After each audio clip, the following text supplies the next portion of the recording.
Mae hoff peth mewn y ysgol newydd ydy mae'n lliwgar a y ffenestrau a'r dosbarthau.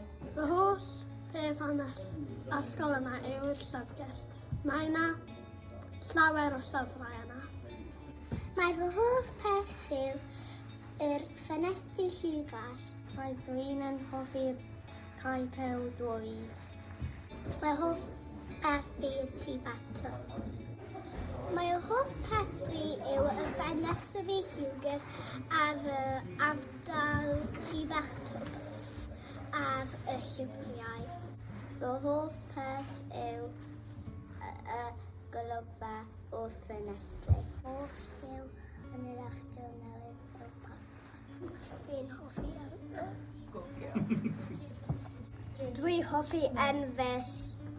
Fy hoff fan o ysgol yma yw y stafell celf. Mae'n werth i weld. Mae yna pop o lliw ym mhob man.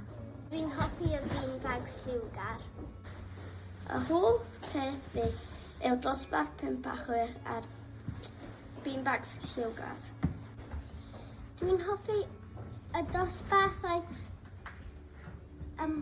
blwyddyn ni achos mae'n lliwgar. Dwi'n hoffi dosbarth melyn.